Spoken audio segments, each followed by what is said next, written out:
Now, joining us are journalist Rebecca Reid, who moved in with her husband after 3 months together, you crazy person.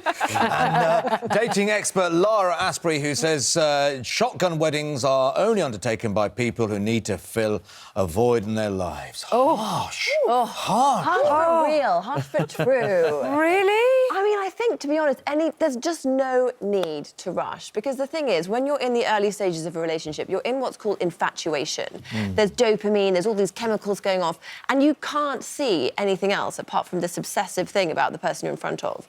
And you can't see them for who they really are. So you just can't possibly know them enough to have the levels of commitment that would be needed to have a long-term relationship. At what point do you know them? Well, I think it's dependent upon the person, but well, there you go, you see. No, there you go, you see. I mean, I do think people know when they know, but ultimately there's just no rush to get married. People don't have to get married these days. There's no religious reason. There's no kind of... Unless they're religious. If there are religious people, but not many are. There are still more marriages in the UK in religious ceremonies than there are in secular ones. So lots of people, religion is a thing. And then also, I mean, I think when we talk about the idea that a relationship is to fill a hole or a void in your life, aren't all relationships to fill holes? All my friendships fill holes in my life. My marriage fills holes in my life. My job fills holes in my life. Well, we're allowed to choose things to fill our lives. I think that's fine, but I think that if you're rushing into anything quite so quickly, why? What is the point? So for me, the reason that I wanted to rush into living together with my partner was twofold. There was an element of we're paying 2 sets of council tax, and that's ridiculous. But more importantly, that's not romantic. Not hugely romantic. I mean, more romantic. Did you decide to have a candlelit dinner? That sounds really well. But more than that, it was that we both wanted to make a commitment to each other. And I think the most important thing in a relationship is that you have the same values, the same goals, and you're both driving at the same point. The values and the goals. Sometimes of that when person. you know, well, after 3 months, I mean, particularly because the first 3 months we were literally inseparable, I knew literally everything about him. And I think, honestly, when you know, you know. I think the stages of infatuation are all-consuming, and I think also these days you've got to be very cautious getting into a marriage with someone who's got kids. You know, this guy,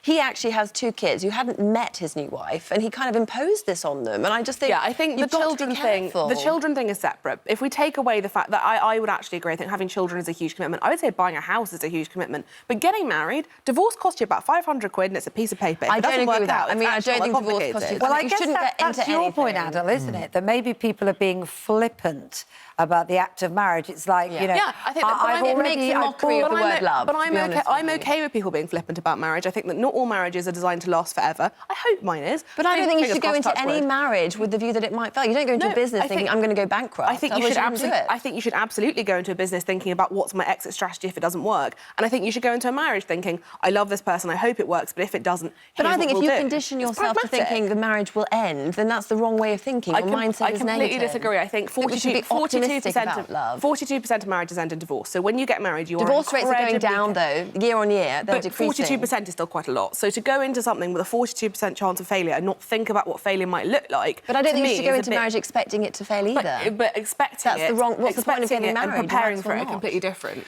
I think that what's interesting is your different attitudes to what marriage commitment might be. From my own experience, I think dating is quite stressful. Yeah. If you're as needy and anxious as I am, then you spend the whole time thinking, oh my God, oh my God, oh my God. But this is why... And so if someone says to you, I mean, 2 weeks is fast. Yeah. Yes. But if someone says to you sort of early on, I want to marry you... Yeah.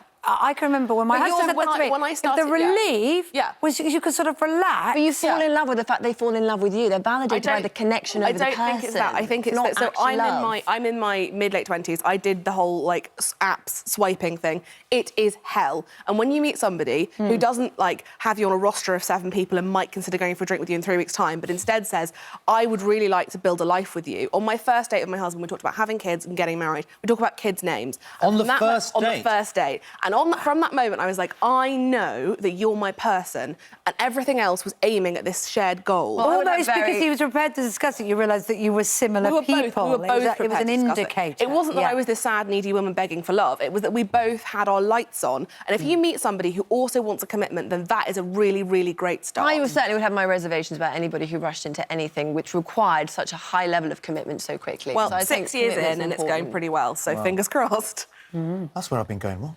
My first dates, I crack jokes. I talk about, films I like. I'm going to bring a spreadsheet and go, I've got this all worked out. They'll be called, the kids will be called... I've got an exit strategy Lucy, if it fails. Sarah, yeah, OK. We're going to live in a big house. Have it all worked out. That's what you've got to do on the first date.